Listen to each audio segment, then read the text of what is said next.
que hemos invitado a la doctora Aracelia Bernier Rivera para hacerle unas preguntas en cuanto a este tema que comenzamos a discutir en una serie sobre las reaperturas de las escuelas. Así que es la licenciada Ivette Montes Lebrón y en esta oportunidad te doy las gracias que te unas con nosotros a dialogar un rato sobre los temas actuales y a reaccionar sobre algunas de las controversias que muchas veces nos dejan pensando y quisiéramos tomar una posición, pero no tenemos los datos completos para por lo menos comenzar a tomar decisiones informadas en cuanto a asuntos trascendentales. En este caso, uno de los temas que está tomando mucha auge y preocupación en los padres, los cuidadores y las familias es el retorno seguro o el retorno adecuado de los niños a la escuela, la reintegración o también las aperturas de las instituciones de educación superior. Pero en este caso tenemos mucha información corriendo y tenemos la disyuntiva de tratar de entender cuán real o cuán seguro es la información que nos llega con un asunto tan complicado como es el COVID-19 y esta pandemia mundial que se ha declarado desde marzo del 2020, pero que tiene unos visos, ¿verdad? Que hasta hay detractores y personas que entienden que aún se han inflado, ¿no? El concepto de pandemia. Lo que sabemos es que realmente hay gente muriendo, hay gente siendo infectada, hay unos márgenes de letalidad que no son tan grandes, pero ciertamente nadie quiere ser el conejito de India, ¿verdad? Pero, Willy, vamos a estar por aquí. Saluda. Bueno, sí, fíjate, yo pienso que esta es una de las decisiones más difíciles, ¿verdad? Que tienen que tomar las autoridades en este momento, porque de una cosa yo estoy bien seguro, es que la escuela hace falta y eso no hay ninguna duda. Es necesaria la escuela, pero hay una diversidad de opiniones tan grande entre todos los científicos que no se han podido poner de acuerdo y por eso es que esto se complica un poquito. Y eso estamos hablando de la parte médica. Si entramos a la parte de la infraestructura de la iglesia, ni se diga, eso es de la escuela. otra cosa. De la escuela, perdón, ¿qué dije? De la iglesia. De la iglesia, que también es otra controversia. Otro Exacto. tema, sí, sí. Pero como estamos hablando de las escuelas, pues, es que si vamos a ver, aplica a todo, doctora Ari, aplica a las escuelas, aplica a la iglesia, aplica a los restaurantes, aplica al cine, este asunto de la infraestructura. Pero en este caso, pues, como estamos, ¿verdad? El tema que vamos a escoger es de las escuelas, es tan difícil, o sea, ponerse de acuerdo y que salga algo, ¿verdad? Que todo el mundo esté de acuerdo, pero no es imposible. Sí, pues vamos a presentar aquí a la doctora Aracelia Bernier Rivera. Nos conocemos hace muchos años, así que es una de las personas que primero pensé en hacerle esta preguntas con relación a unos temas tan trascendentales. Doctora, ¿cómo está? Yo quiero que nos diga cuál es su especialidad y dónde trabaja y cuántos años está trabajando, a ver si la cualificamos como una perito para opinar. Bueno, como dijo Ivette, mi nombre es Aracelia Bernier, yo soy de Patillas, Puerto Rico. Ivette, Puerto Rico. Imagínate. Les estoy hablando desde Panama City, Florida. Yo soy médico de familia. La medicina de familia es una especialidad, igual que medicina interna, que pediatría se considera una de las especialidades primarias. Estudiamos nuestros 4 años de medicina, nuestros 3 años de especialidad y luego seguimos certificando. Yo estudié en la Universidad de Puerto Rico, a mucho orgullo, e hice mi especialidad bajo una beca de la Fuerza Aérea. Y bueno, luego de ahí serví 4 años en la Fuerza Aérea en Panama City y desde entonces llevo 20 años en práctica privada y en estos momentos, en los últimos 9 meses, trabajo para uno de nuestros hospitales locales, siempre con mi práctica primaria, viendo a mis pacientes primarios, pero un arreglo un poquito diferente. Así que, bueno, tengo 25 años de experiencia en el frente. Si esto fuera una guerra, yo sería uno de los soldados del frente. Y pues como tal, sí, estamos viendo, junto con mi hermana, que también es médico, bastante incremento en los pacientes de coronavirus, tanto infectados como positivos solamente. Pues sí, por eso es que nos tomamos estamos pensando y viendo, ¿verdad, doctora Ari? Nosotros la conocemos como Ari, pero para los que nunca la han visto, ¿verdad? Pues la llamamos la doctora Ari, porque realmente sabemos que estás practicando y has practicado en uno de los nuevos epicentros o hotspots o lugares donde están calientes, donde están en incremento las personas que están siendo hospitalizadas, ¿verdad? Porque podemos entender por lo que hemos visto en estos últimos 3 a 4 meses que puede ser que alguien dé positivo al coronavirus, pero no necesariamente llegue al tratamiento de hospital. Pero donde estás trabajando, estás viendo un incremento. Y nosotros, estamos viendo un incremento. ¿Y qué es lo que está pasando? ¿Qué nos puede decir, ¿verdad? A grosso modo, qué es lo que está pasando desde que comenzó esto hasta ahora? Si puedes hacer un resumen en tu área. Seguro.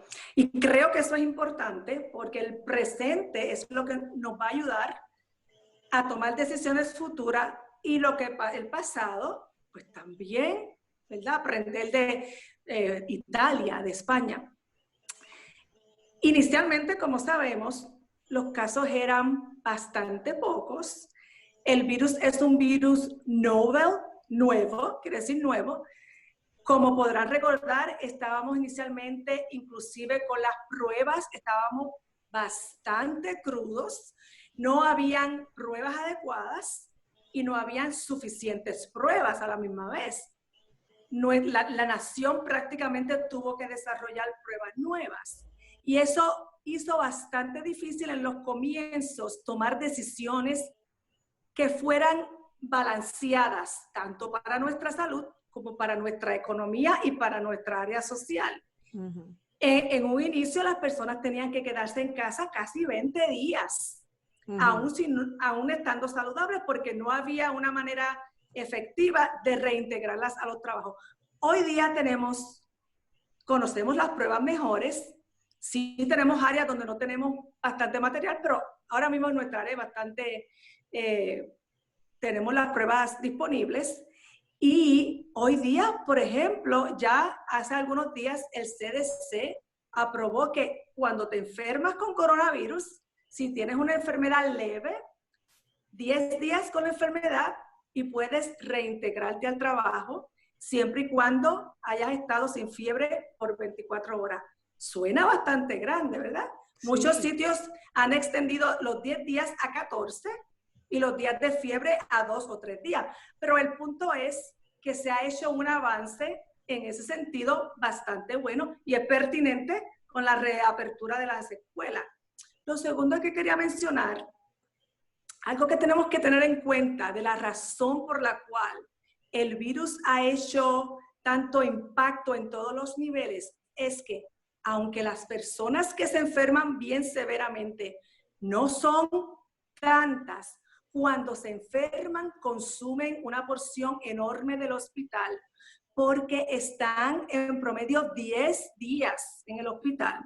Y si tú sigues aumentando las personas pues, que tienen que quedarse ese promedio de 10 días y utilizando el área de intensivo, se te quedan las personas con infartos del miocardio, con otro tipo de infecciones, con accidente cardiovascular sin recursos. Entonces tenemos gente no disponible porque están bien enfermas, muriendo por el coronavirus, pero también quedándose sin servicio y muriendo por otros problemas que sí se pueden resolver.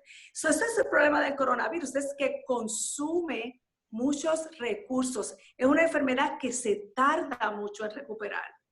Y eso es importante conocerlo, porque mucha gente dice eso, pero no hay mucha gente enferma. Cierto, no hay un promedio tan grande de gente enferma, pero los que sí están enfermos consumen mucho. Y es como una bola de nieve. Sí. Lo que yo escuché que estaban reportando es que a pesar de que mucha gente podía estar dando, ¿verdad?, positivo en términos de sintomático o asintomático,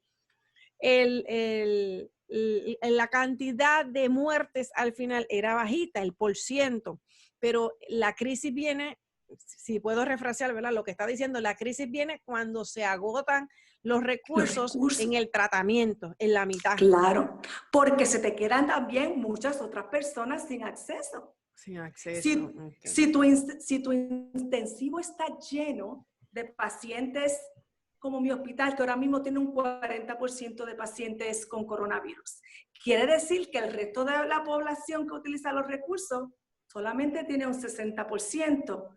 So, potencialmente se te pueden quedar personas sin atender que podrían tener una buena recuperación y que quizás no la tengan porque no pudieron atenderse a tiempo. Es realmente lo que está sucediendo El más y lo reto. que se teme, y claro, y lo que no queremos que escale. Entonces, yo estaba, ¿verdad? Una de las preguntas que surge y empezamos una serie tratando de escuchar lo que la gente le preocupaba desde el aspecto de los maestros, de los niños y obviamente hay una población súper grande en cuanto Claro. que ha comenzado a decir el encierro puede ser que sea más dañino que la enfermedad en términos de la cantidad de gente que se afecta, pues Emocionalmente. emocionalmente porque se interrumpen servicios y demás. Pero, ¿verdad? El renglón de regreso a la escuela, pues fue algo que de primera intención, entiendo yo, uno mismo no pensaba tanto de que los muchachos o los niños pequeños no conocen lo que era lo del distanciamiento, porque estuvieron encerrados 3 meses en una casa, no se tuvo que bregar con esa situación, pero ya cuando viene el asunto del enfoque de cómo se van a reintegrar, lo que veo es que hay un pánico dentro de los padres al escuchar que es una enfermedad mortal donde no hay cura o donde no hay vacuna o donde no se han podido poner la clase médica, ¿verdad?, de acuerdo y es otro problema que podemos discutir más tarde, pero mi preocupación era poderle preguntar a un doctor que ha estado no 2 o 3 meses, ha estado en su práctica privada y ha estado en una práctica con gente, ¿no?, trabajando para otros, has estado en la milicia, o sea, que has tenido unas experiencias amplias de cómo se manejan diferentes crisis, ¿no?, crisis de salud y cómo los padres pudiesen enfrentar este novel virus, porque los siento aterrados, ¿no? Porque nadie quiere ser conejillo de India con una situación donde no hay, ¿verdad?, en una posición global de cómo tratarlo. O sea, la gente se pregunta, no, yo no quiero que mis hijos, yo no los quiero exponer.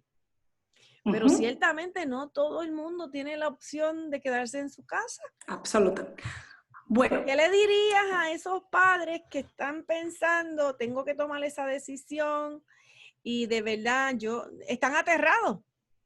Bueno, de eso estábamos hablando más temprano. Vamos a hablarle no solo a los padres, vamos a hablarle a todo el que nos está escuchando. Yo soy médico de familia y como médico de familia, el enfoque que le vamos a dar a cualquier condición, incluyendo el coronavirus, es un enfoque biopsicosocial. Y ese es el enfoque que le tenemos que dar también cuando hablamos del dilema del regreso a la escuela. Y es un dilema, no hay una contestación que va a estar 100% correcta. En cuanto a la parte biológica, la parte bio, sabemos que los niños no se enferman severamente del coronavirus. No estamos diciendo que no mueren, hay un porcentaje bien bajito, hay niños, sí, que se han enfermado fuerte del coronavirus, pero en general no se enferman muy fuerte del coronavirus, pero sabemos que lo pueden transmitir. Esa parte la sabemos. Sabemos que usar mascarillas ayuda a prevenir el contagio. Ya eso lo sabemos. Sabemos que una distancia de 6 pies ayuda a prevenir el contacto Y ya sabemos que tenemos pruebas bastante buenas para identificar a aquellos que están infectados y que tenemos base para reintegrarlos después de 10 a 14 días. Esa parte la sabemos, la parte biológica.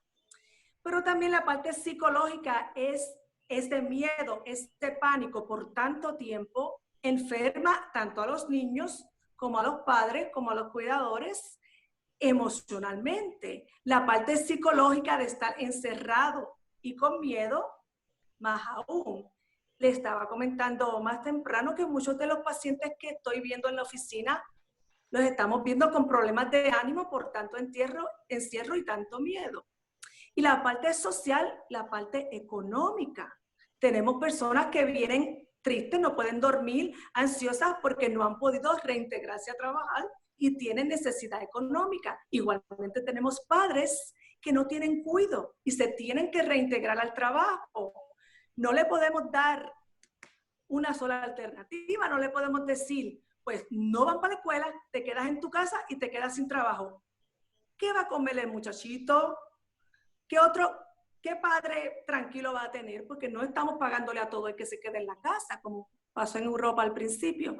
Así que las decisiones que tenemos que tomar tienen que ser balanceadas y con la información que tenemos. Yo le diría, que eso es lo que me hiciste, la pregunta que me hiciste, que en base a esto que sabemos y a estas 3 dimensiones, cada padre, cada familia va a tener que tomar una decisión individual y como pueblo, como gobierno, se le debe proveer a los sistemas y a estos padres con diferentes alternativas. Lo que yo como médico sí opinaría definitivamente que no se debe de abrir todo a la misma vez y sin organización, porque estamos aprendiendo. Igualmente, lo que hagamos, las alternativas que ofrezcamos deben ser paulatinas.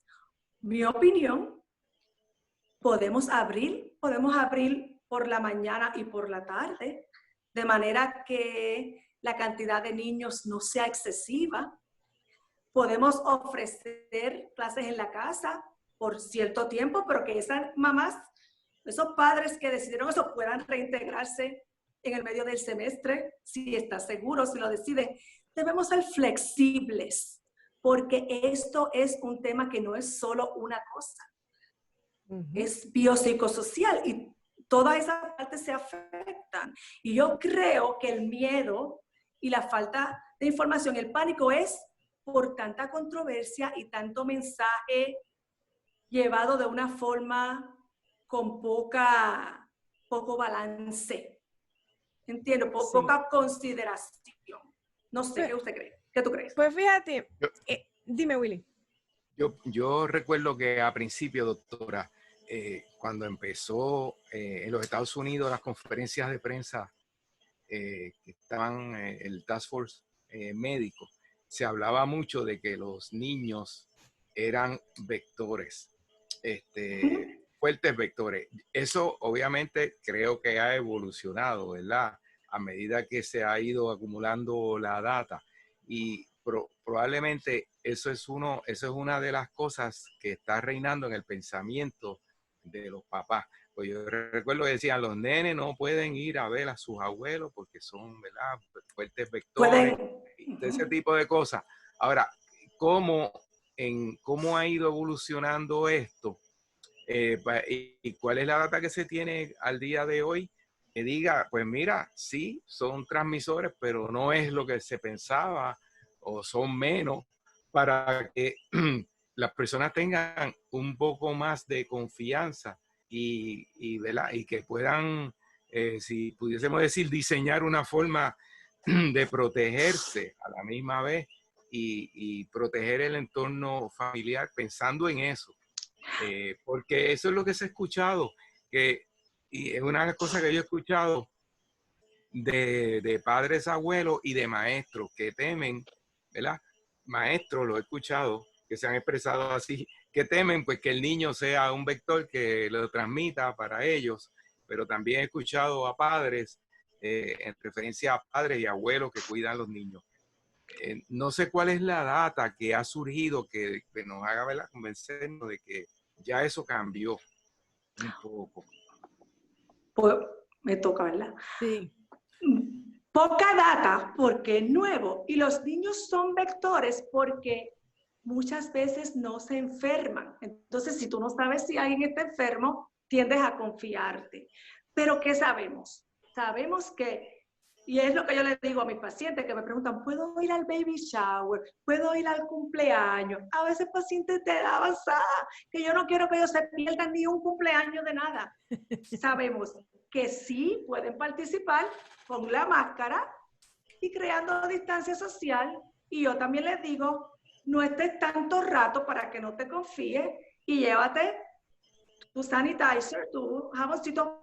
Sabemos que no vamos a usar sanitizer todo el tiempo, pero durante esta época del coronavirus lo vamos a usar para que si acaso tenemos algo que se nos pegó,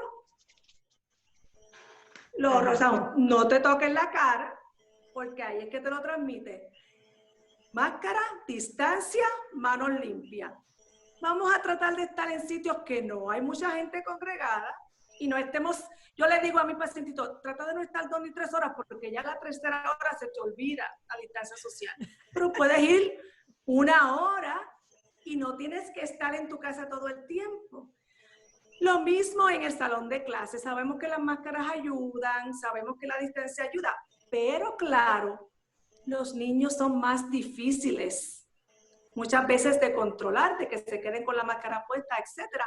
Pero yo creo que si limitamos el número de niños, se haría un poco más fácil hacerlo. Y nos sorprenderíamos. Los niños muchas veces son más conscientes que los adultos, siguiendo instrucciones, porque ellos confían y siguen instrucciones. Por eso es que, ¿verdad? Dios quiere que seamos como niños. Los niños confían en su maestro y si el maestro dice, papi, ponte la máscara, siguen instrucciones. Y bueno, el niño que no pueda seguir instrucciones siempre se puede hacer, hablar con mamá, vamos a ver qué hacemos. Pero tenemos que ser compasivos y flexibles con mucha precaución. Eso es bien interesante porque siempre pensamos que los niños van a ser los más desordenados, pero lo que hemos visto es que los más desordenados ha sido la clase política, que ha puesto en contraposición lo que dicen con lo que hacen. Y ciertamente entiendo que es esencial que la gente comprenda que llegamos a un punto que la decisión es individual, la salvación es individual y llegó un momento que tú tienes que tomar las medidas que tu familia y tu entorno necesita. Lo mejor es, y lo bueno que tenemos es que hay algunas leyes, en el caso de la gente que trabaja por su cuenta o que trabaja en el ámbito privado, que es el First Coronavirus Response Act, el CARES Act, que tiene unas disposiciones en cuanto a que si un niño está enfermo o un familiar o una persona y no puede ir a trabajar, en este caso, le cubre, hay unas licencias por esa enfermedad específica que no existía antes porque era sin paga. Esta tiene unas semanas, ¿verdad? Que tiene que buscar información porque se han adaptado. Tenemos una situación novel. Pero algo que estaba por comentar, que lo hemos hablado, y es el asunto cultural. El asunto cultural en momentos como este de pandemia resulta interesante porque hay cosas que no necesariamente la gente puede pensar, ¿verdad? En las culturas hispanas, por lo menos en Puerto Rico, se tienden a hacer cosas y más reuniones familiares. Imagino que en la cultura hispana que vive en los Estados Unidos o en la latinoamericana, o sea que hay cosas que regularmente propenden, ¿verdad?, a que puede ser que la gente no entienda el momento que estamos viviendo. Pero también volvemos con la información que tenemos en las escuelas que estamos viendo. El problema en Estados Unidos y aquí es que mucha gente no tiene la opción de decir no voy a trabajar. Exactamente. Así que si no tenemos la opción, pues, ¿qué podemos hacer? Porque no nos podemos quedar paralizados con el miedo. Y como nosotros hemos visto, mira, a veces yo digo, hay gente que no, empiezan a pelear porque el gobierno va a exponer a la gente. Mire, la gente que tiene que estar en la farmacia, los que trabajaron en el supermercado, la gente de primera línea que tuvo que estar en esos lugares desde marzo para acá, porque tenía que trabajar. Así que, o sea, que a veces uno tiene que ponerse en la posición de que tampoco puede jugar el juego de la víctima, porque mentalmente va a afectarse. La gente, yo he notado y me han dicho, yo tengo que salir. Gente mayor, yo tengo que salir. Y dice, pero ¿por qué esta gente se supone que está saliendo, que se puede poner? Pero llega un momento, entonces esa ha sido la dicotomía, que económicamente la economía no se puede sostener y la gente entonces empieza a jugar con el concepto de que, porque quieren más la economía y los chavos que la vida.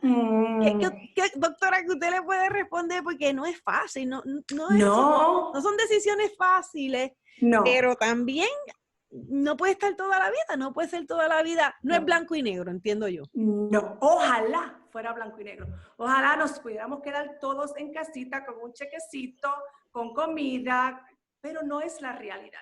Hay gente que tiene que salir a trabajar. Yo llevo trabajando todo el tiempo. No me he quedado en casa, gracias a Dios, ni un día, porque no me he enfermado, gracias a Dios.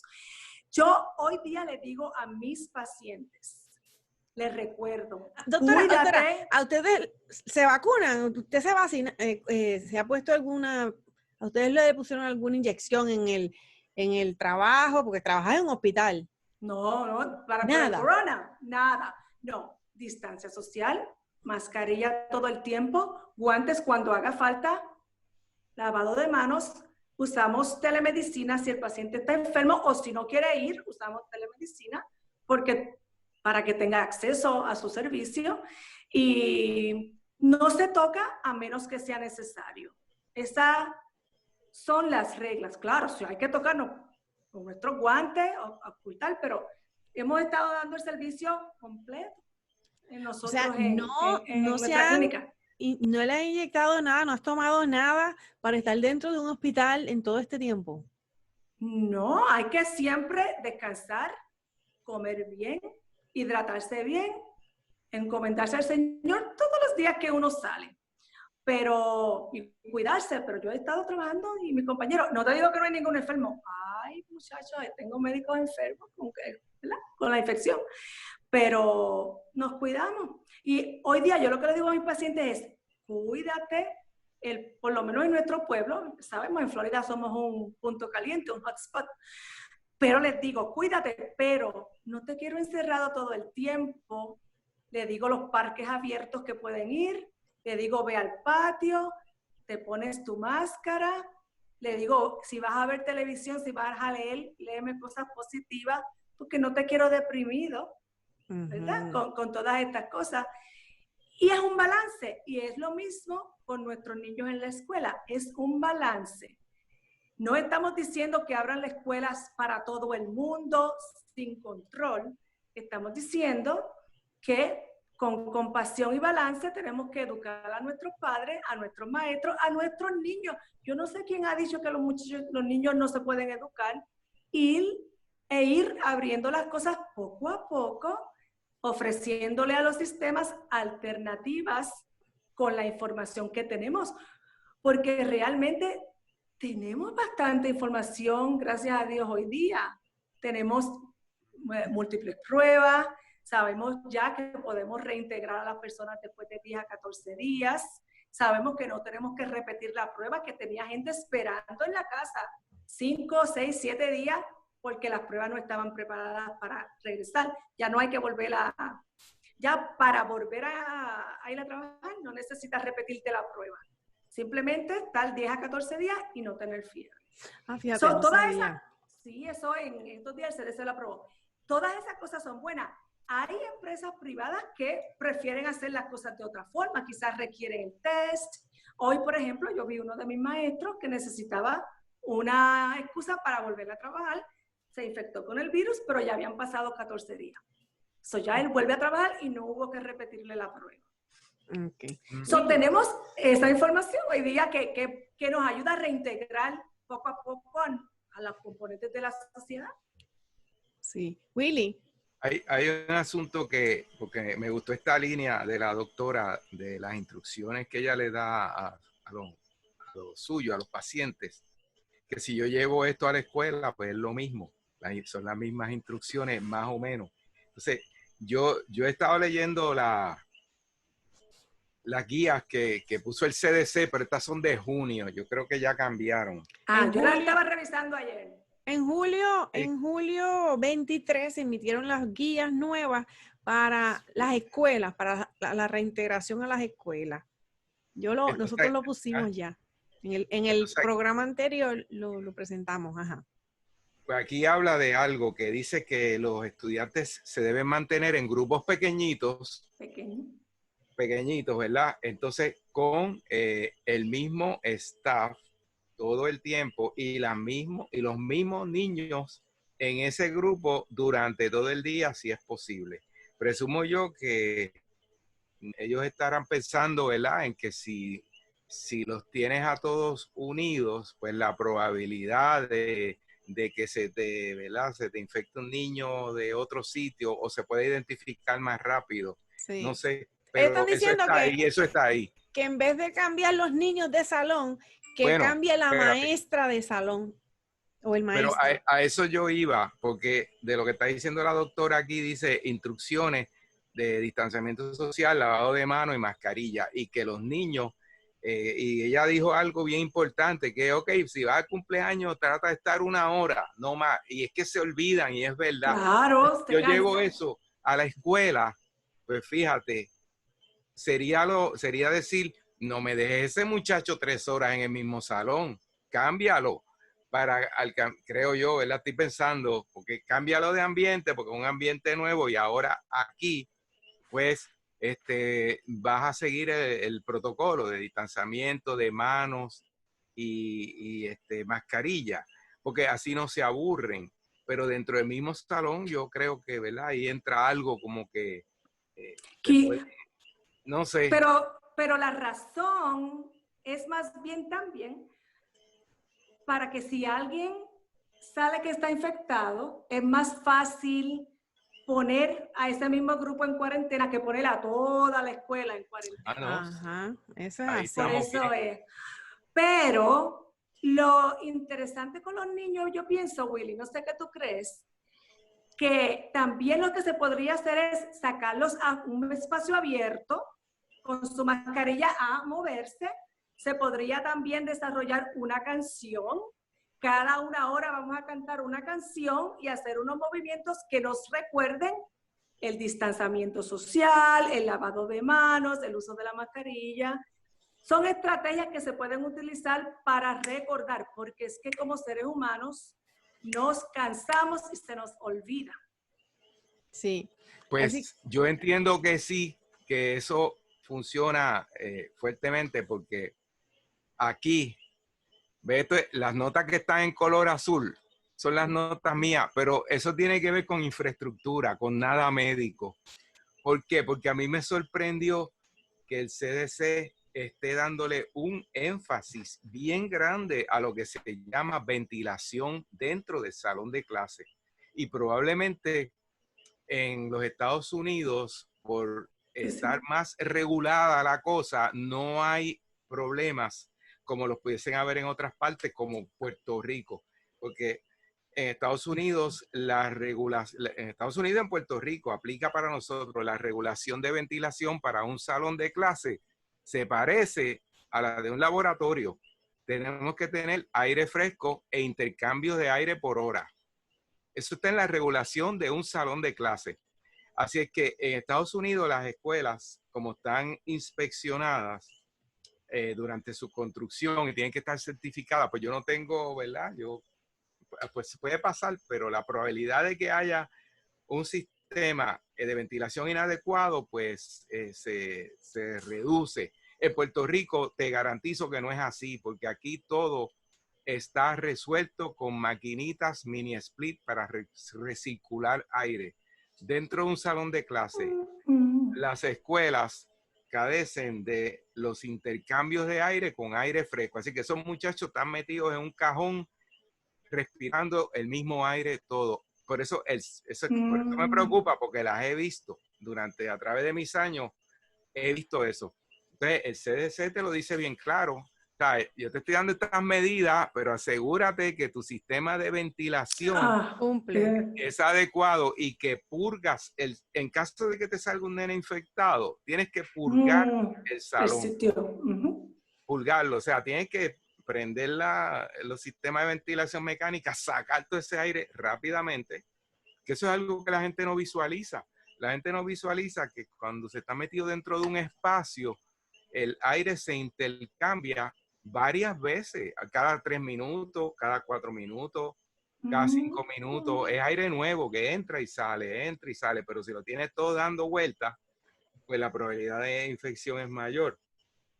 Por eso es que la doctora dice, pues las recomendaciones de que salgan a espacios abiertos. Exacto, esa es fantástico. Eso, yo creo que, bueno, así debiera ser, por lo menos, pero siempre las condiciones climatológicas lo permitan. Pero como los padres no son los que mandan, ese es el reto. ¿Qué van a decidir los oficiales y los directores escolares o de distrito? Y ante eso es que los padres están ¿verdad? Están, como digo yo, a audiencias cautivas a lo que resuelvan los directores. En Puerto Rico tenemos la situación y es que, como dice Willy, la historia es que las infraestructuras no se actualizan. Ahora tenemos la crisis de los terremotos. ¿Usted se puede imaginar? Ay, sí. Que es una cosa encima de otra.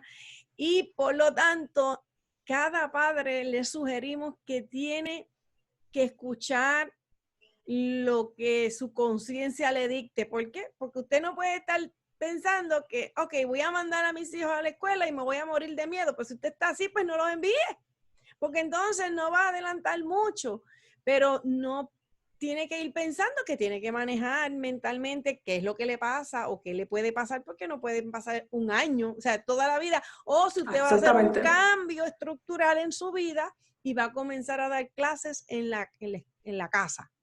O sea, a lo que queremos, ¿verdad?, llegar es que con la información que tenemos en nuestras manos tenemos que asumir una posición. ¿Por qué? Porque ya en agosto en Puerto Rico ya se ha dicho, gracias a Dios, como dice la doctora Ari, que hay opciones de híbridos, de presencial y de, ¿verdad? O en la casa.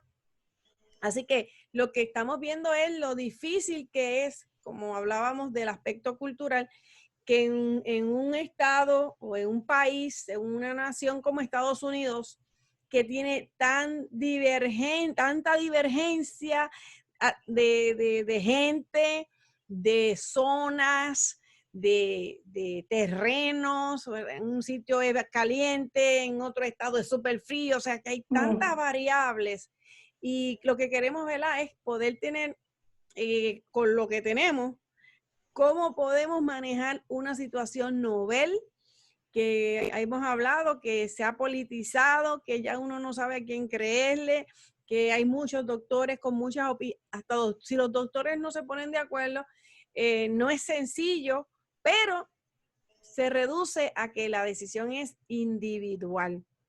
Y por lo menos en Puerto Rico, volvemos, digo, tenemos el reto ese, bueno, porque hay sol y puedes escoger en el aire fresco, tenemos eso, ¿verdad? Pero el problema es la industria de los colegios privados, más la educación pública, ¿verdad? Que hay gente que no puede escoger. Así que estamos en un momento único que lo que llegamos es a lo básico, lavarse las manos, ¿verdad? De todo lo que la doctora ha trabajado, ha estudiado. La doctora lo que recomienda es que se lave las manos, que se ponga la mascarilla, que no se exponga innecesariamente la gente que tiene condiciones, ¿verdad? Que eso lo usaban mucho, esa palabra comorbidities. Que son, en español, ¿cómo se diría? Ay, Billy, se me olvidó. Comorbidades, qué sé yo. Comorbilidades es cuando tienes más de una condición crónica y eso te expone a tener más complicaciones con cualquier condición, no solamente con el coronavirus. Pero realmente se están viendo gente más joven, gente sin enfermedades crónicas, pues que también desarrollan enfermedades más severas. Es difícil decir con este virus. Es difícil predecir. Dicen que ha ido mutando, cambiando. Yo pienso que nosotros hemos seguido este asunto bien de cerca, desde que estaba en otros países, Italia, desde que se vino acercando a las costas, en California y en otros sitios. Y yo pienso que, no sé, que seguir la data de unos lugares donde realmente como que fue muy confusa, porque yo escucho que no se ha hablado mucho de lo que pasó en Taiwán, cómo controlaron, y por un lado, pues pienso que también es a lo que hablamos de lo cultural. En muchos países donde hay un control casi total, que son países que no son democráticos, pues pueden echárselas, como diríamos nosotros, de que nosotros lo controlamos mejor, de que nosotros hicimos esto mejor, pero el elemento ese de cuánto control de la vida individual esos gobiernos tienen, pues tiene algo que ver. Entonces, por supuesto. Entonces, eso ha sido también, como dice, hay unas cosas positivas y otras negativas. Lo positivo de una sociedad democrática como nosotros vivimos es pues que el elemento de control, y más en los Estados Unidos, el elemento del miedo del control y como diríamos, el overreach, en la extensión de la intromisión indebida del gobierno en decisiones importantes, está tan patente que muchas veces se resiente, y fue el asunto que si de las máscaras, de que sé que yo, que sé lo otro, que si se encierren, que si no se encierren. Nosotros hemos estado muy conscientes y resistentes. Sí, resentidos en el hecho de que... No me diga lo que yo tengo que hacer. No, es que ciertamente cuando no hay uniformidad, se empieza a perder la confianza. Por eso cuando se empezaron a ver que a las iglesias y a los lugares de adoración le restringieron la manera de hacer sus cultos y sus liturgias, cuando no limitaron las protestas en las calles, entonces eso se resintió. Cuando intervinieron con unos funerales en Nueva York, que iban a meter preso a todos los judíos que estaban allí, y no hicieron lo mismo con los que estaban protestando, ¿verdad?, en las calles, y vieron los políticos uniéndose, pues eso se resiente, y entonces eso sigue escalando. Y entonces ese asunto de la democracia, pues, por un lado tiene beneficios, pero por otro lado, ¿ves?, los países que controlan más, ¿verdad?, que no son países democráticos, pues puede ser que hayan tenido más éxito en controlarla. Yo recuerdo que en enero, Ivette y Willy, y gente que nos escucha, amigos que nos escuchan, en enero un paciente de China me comentó que su familia estaba encerrada, que las cosas estaban malas allí, que había una enfermedad, que había una pulmonía, y me dijo que si salían de las casas, habían drones que les gritaba a la gente para que se encerrara en la casa. Y yo lo escuché, me llamó la atención lo de los drones, no le hice mucho más caso. Y más adelante era el problema del coronavirus.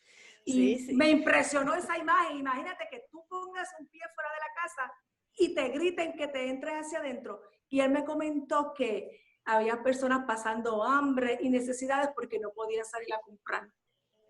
Sí. Si es cierto o no, pues no sé, pero me llamó la atención. Los escuchamos, vimos noticias de esos también. Entonces, por eso es que cuando nosotros hablamos de lo cultural, sí, tiene mucho que ver en todos los aspectos de nuestra vida y esa es parte de lo que nos toca, de esta experiencia. Por eso nosotros, digo yo, comparado con lo que nosotros pasamos en Puerto Rico con María, que fue un asunto novel, jamás nosotros pensamos en nuestra vida que nosotros íbamos a estar en una situación sin los servicios básicos del siglo XXI.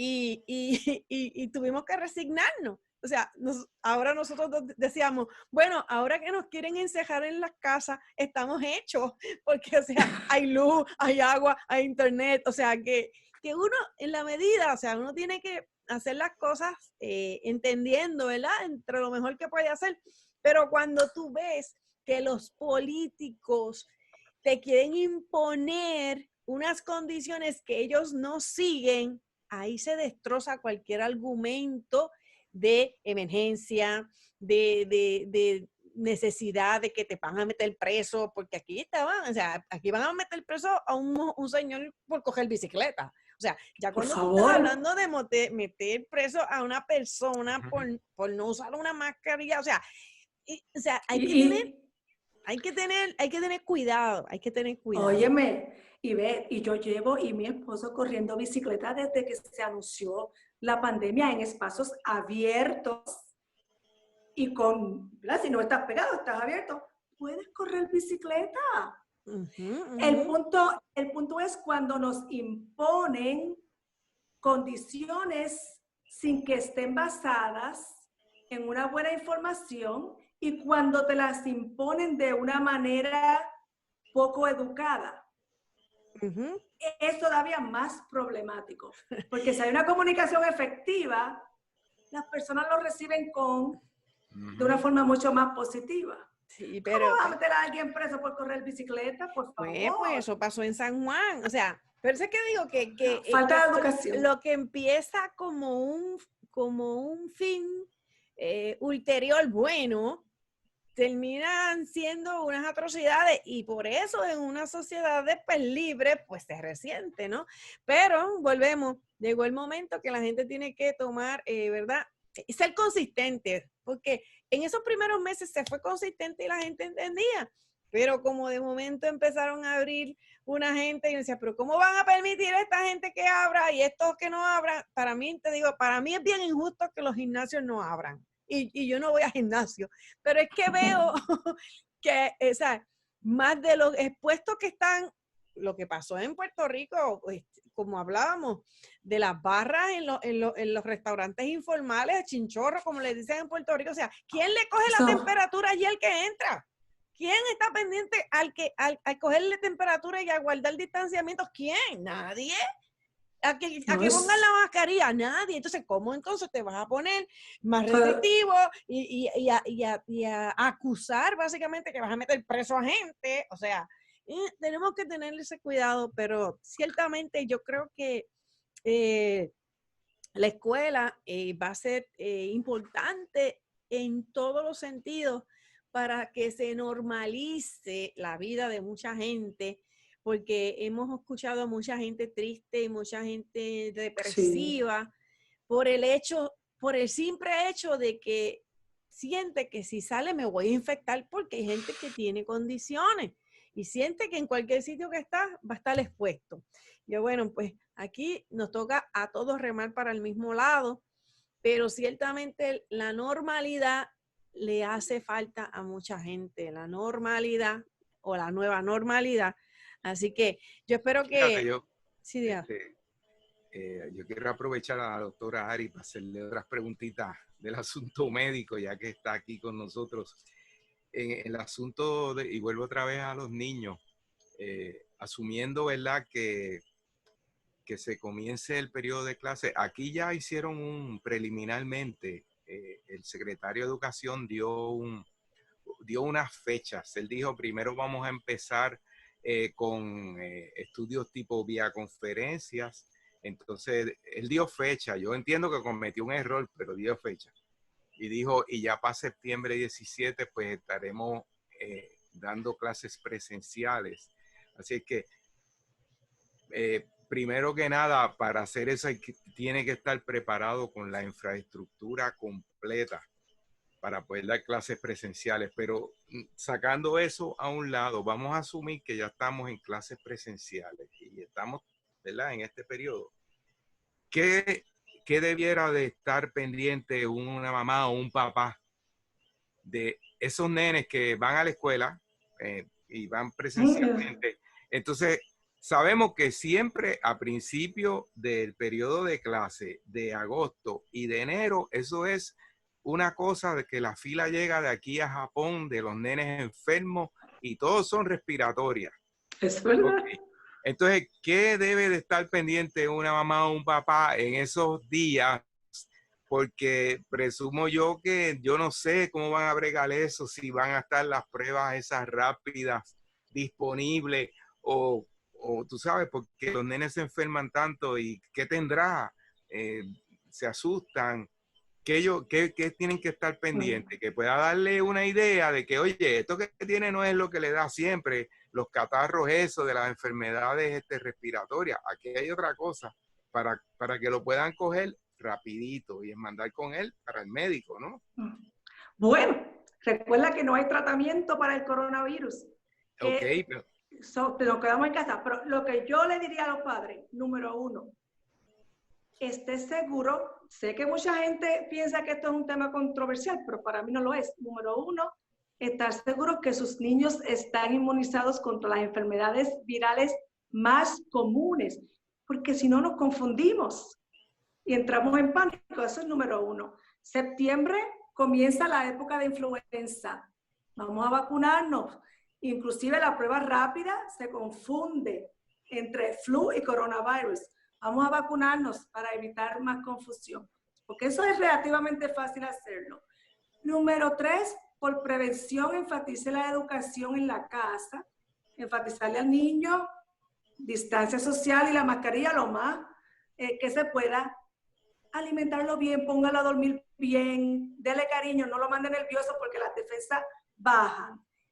Una vez estamos preocupados de que el niño pueda estar enfermo, la realidad es que la mayoría de los casos de coronavirus no tienen síntomas o tienen pocos síntomas. Por eso es que la prevención es tan importante. Número 1 y número 2, estar pendiente de los síntomas más comunes que desgraciadamente son síntomas frecuentes en cualquier virus. Fiebre, dolor de garganta, dolor de cabeza y tos seca. Son los síntomas más comunes. Lo más común es no síntomas. Y de los síntomas más comunes, estar pues pendiente de eso. Creo que con el coronavirus lo más importante es tratar de prevenir y no entrar en pánico. Aún si nos diagnostican con el virus, el porcentaje que vamos a estar bien es bien alto. Y si usted tiene falta de respiración, esa es la clave para ir a la sala de emergencia. De ahí en adelante, ayer mismo fui yo a ver una pacientita enferma de coronavirus que no me contestaba el teléfono y me preocupé. Le fui a dar la vuelta. Ella está bastante malita, pero tiene el oxígeno bien, ella misma se lo chequea.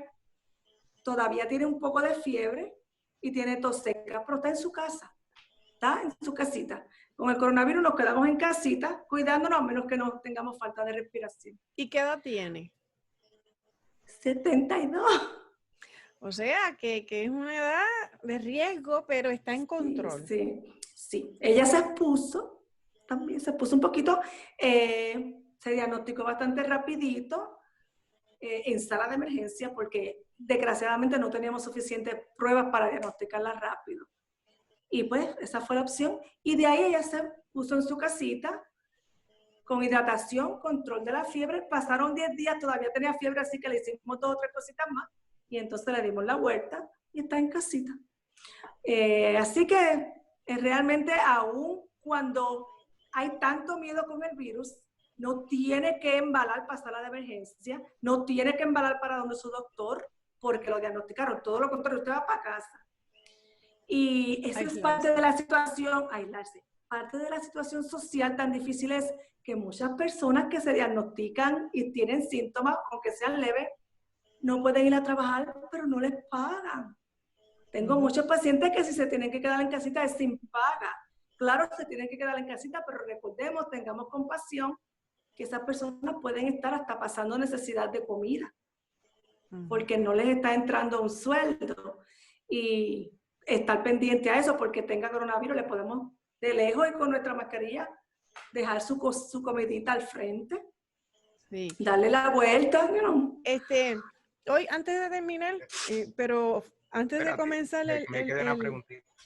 escuché una nota que decían que el instituto el Marriage Institute, unos estudios, que el proceso de pasar una crisis como esta, el estar casado, aumenta muchas más, ¿verdad? En matrimonio, la capacidad de pasarlo más eficientemente, porque obviamente que la gente habla y nos dice que en los últimos 30 años sí se han reducido los divorcios. O sea que el hecho del concepto familiar y el concepto matrimonial y estar en familia ayuda a que la gente se recupere. Así que es bueno, ¿verdad? Como usted dice, que si alguien no tiene familia y está pasando por eso, pues lo tiene que comunicar para que, o ya sea la familia de fe, ¿verdad? Alguien pueda estar pendiente, porque eso es parte de que la gente sepa y alguien pendiente. O sea que... Oye, y recuerda que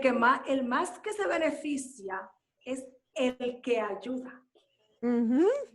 La satisfacción de que aún durante este tiempo de coronavirus estoy siendo útil. Exactamente. Willy, ¿cuál era la pregunta?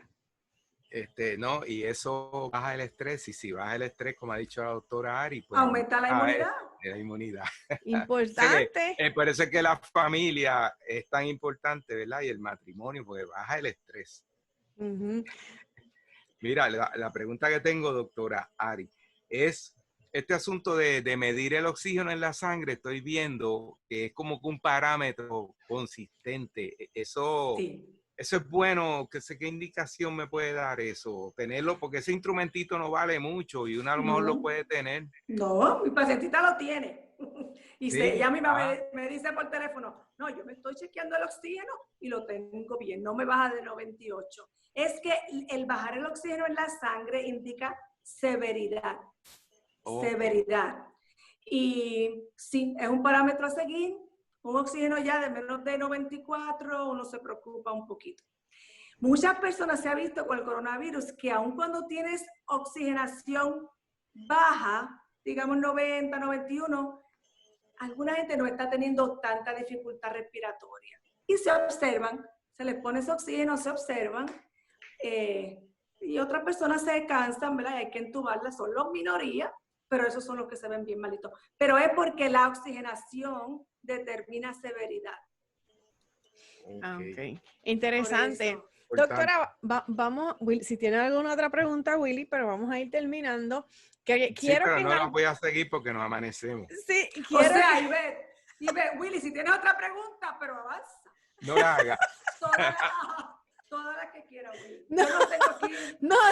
Estoy feliz. Para que la doctora sepa que le vamos a dar un break, porque vamos a invitarla. Las notas que he cogido de ella. Vamos a invitarla nuevamente. Mira, todas no puedo rascarme la nariz, no me puedo rascar la nariz. No puede. Mira, Eso es un problema. Esa mascarilla que yo me la pongo y me empieza a picar la nariz. Y tengo que estar...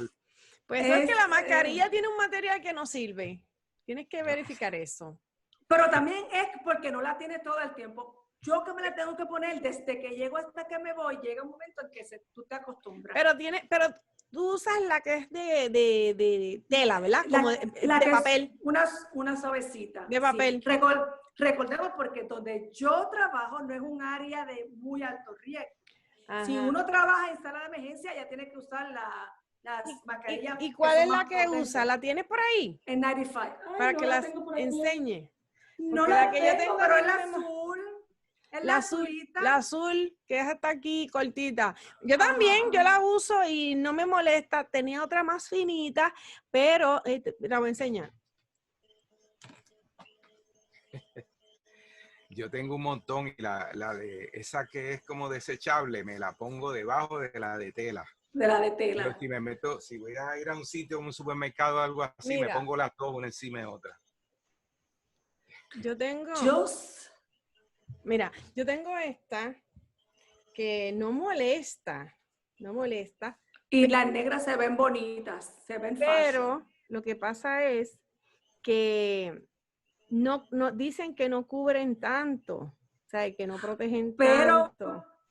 para el ciudadano común, para ir a un sitio abierto o hacer compras, es suficiente. Sí, es suficiente. Solo Porque esas muchachos de esa 9.5 son bien, dicen que son bien caras y que no se consiguen. el 95. No se consiguen.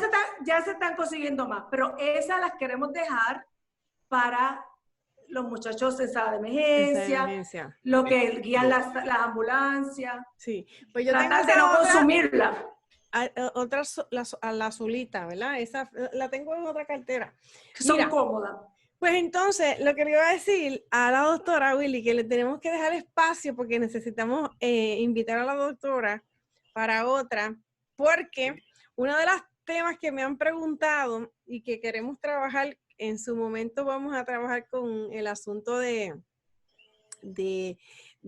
hablar en público, ¿verdad? Estamos preparando un curso para romper eso y desarrollar esas técnicas para hablar en público.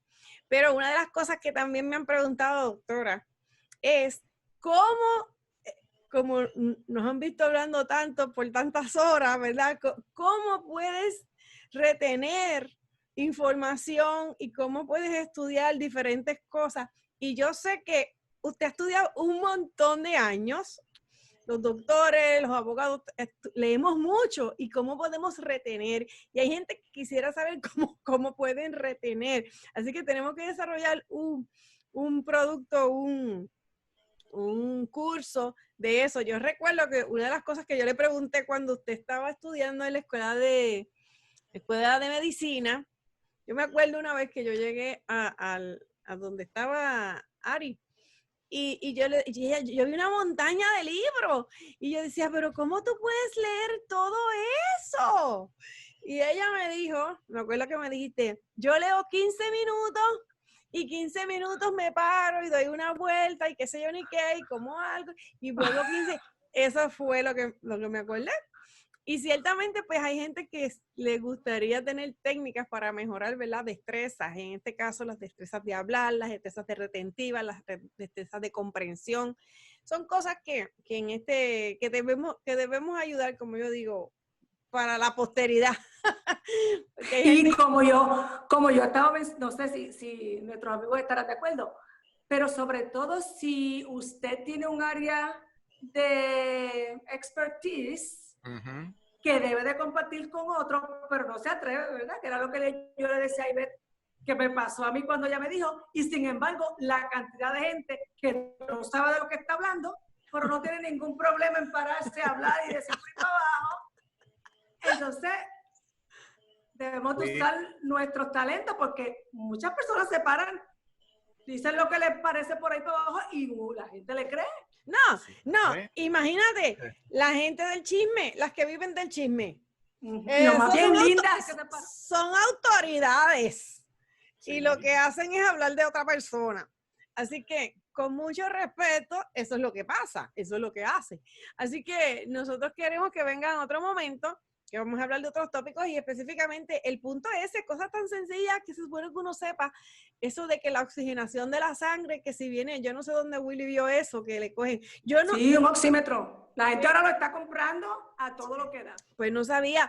Una de las cosas que he notado, que no he opinado nada, no he dicho nada, y es una de las cosas que veo en todos los requisitos aparentemente, es, usted nunca habló aquí de tomar temperatura. Yo te voy a decir mi opinión en cuanto a tomar temperatura. Y sí se toma en todos lados. En mi oficina me toman la temperatura. Y cuando comenzó la pandemia, yo tenía aquí, mi nena tenía como una mesita con el termómetro, con jaboncito. Cuando uno entraba, se tenía que cambiar y ella le cogía la temperatura. ¿Hasta en tu casa? Sí. Gabriela estaba cerca. 100.4 o más se considera fiebre y entonces se supone, por lo menos en la oficina nuestra, que te vamos a observar por 1 o 2 días porque quizás estás enfermo. Pero mira lo que me preocupa, Ivette y Willy. Que el que no tengas fiebre le dé un sentido de seguridad a los demás. Mm. La realidad es que el virus es más contagioso los primeros 2 a 3 días antes de los síntomas. O sea, cuando no tienes fiebre.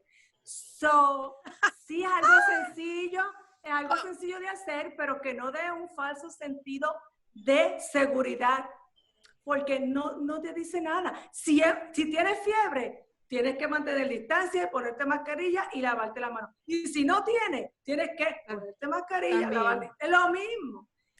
Y sí, la temperatura es algo sencillo de verificar, pues vamos a verificarla, pero que no dé un falso sentido de seguridad. Pues yo pensé que le iban a estar cogiendo las temperaturas. Pensé que cuando regresaran a la casa le cogieran la temperatura. Pensé que lo ibas a comentar, pero no lo dijiste. Adiós, ni entrando, ni saliendo, ni de la escuela, ni de la casa. Así que pues, ¿será que eso ya, verdad?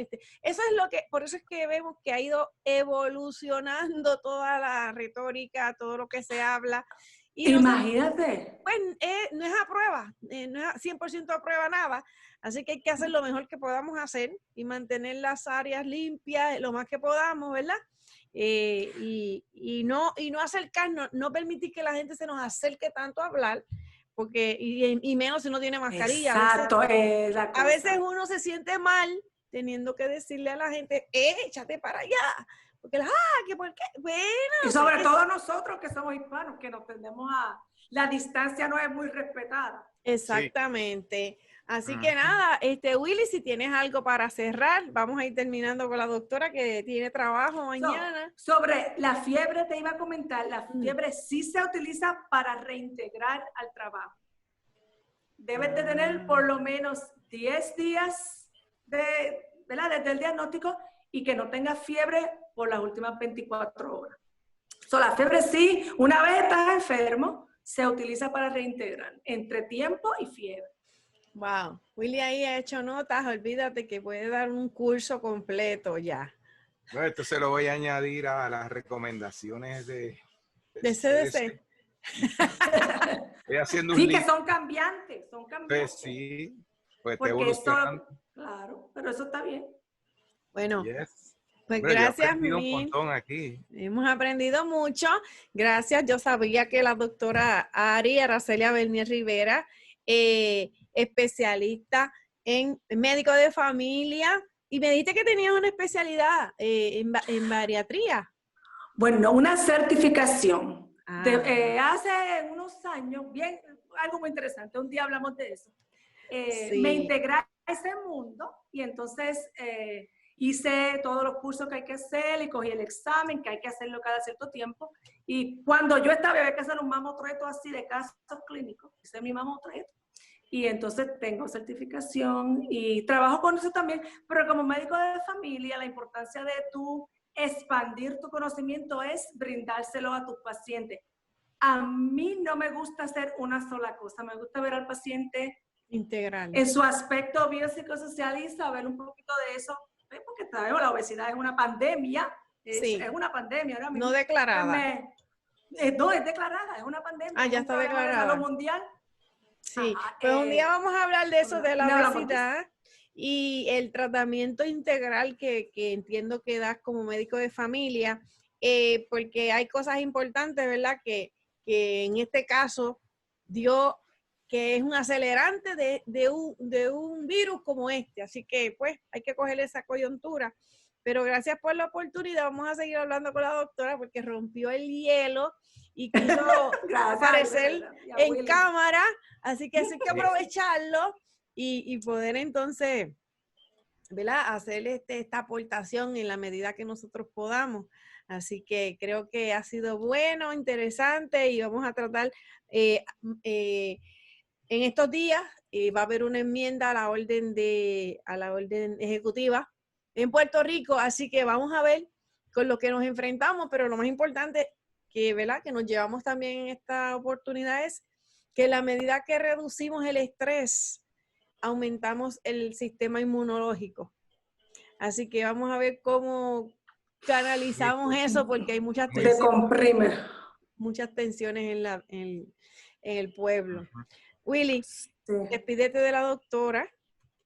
Bueno, doctora Araceli Bernier Rivera, doctora Aris, gracias por estar con nosotros este ratito y por enseñarnos e instruirnos, ¿verdad? En esa línea de asuntos médicos, que eso es tan amplio y se crean tantas inseguridades en uno cuando no tiene la información correcta, que hace falta para, ¿verdad? Para tener una mejor calidad de vida. Definitivamente hay que tener los conocimientos básicos y saber a dónde llamar a la hora de, ¿verdad? Para hacer la cita, para ir y entonces pues uno decir todo lo que tiene ahí.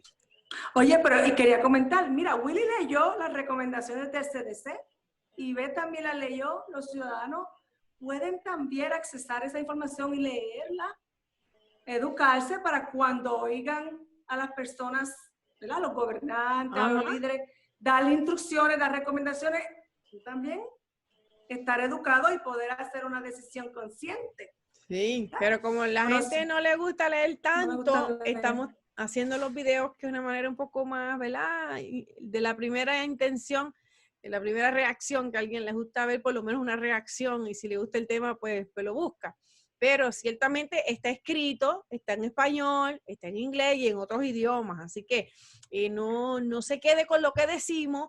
Usted tiene esa oportunidad de leerlo por su cuenta y también analizar su caso con su médico primario. Acuérdese que aquí esto no son recomendaciones específicas, porque cada individuo tiene su doctor y sus médicos y sus medicinas y sus tratamientos. Así que esto es para, ¿verdad? Para información general de la preocupación que tenemos sobre ese miedo que tiene, y con razón, de que sus hijos se reintegren a un ambiente de salud o bastante seguro. Así que, doctora, gracias por la oportunidad. Ay, a ustedes. Ay, me siento en Puerto Rico. Ciertamente, ahora somos ciudadanos del mundo con este internet, así que la van a estar escuchando muchas personas más. Hay una gran población que nos sigue también en YouTube de Estados Unidos y en otros países, pero no sabíamos que eran tanta gente que sigue conectada con Puerto Rico. Y entonces, luego de María, Puerto Rico fue el foco, obviamente, y sabemos que no es la excepción en este momento. Así que a las personas que nos están escuchando, dele compartir este video si les gustó, porque necesitamos que más personas escuchen lo que hablamos para el beneficio de las personas que no pueden leer, que no pueden entender información un poco técnica en este tiempo, y queremos que usted pues lo comparta y se suscriba. ¿Por qué? Porque cuando usted se suscribe a nuestro canal, nosotros podemos de alguna manera, ¿verdad? Usted sabe cuando nosotros subimos el mensaje o el nuevo programa que hayamos hecho. Así que usted lo tiene en fila. Nosotros todas las semanas publicamos, y específicamente todos los viernes tratamos de estar en vivo. Así que gracias por la oportunidad. Deje en su caja de comentarios, en la caja de comentarios de este programa, deje su pregunta y la podremos contestar en su momento. Así que será hasta la próxima. Así que saludos a todos y que Dios les bendiga. Hasta luego. Adiós, doctora. Adiós, buenas noches. Aquí estamos, le di stop recording. Estamos aquí nosotros tres. Se acabó. Ya terminaste de grabar. Aquí.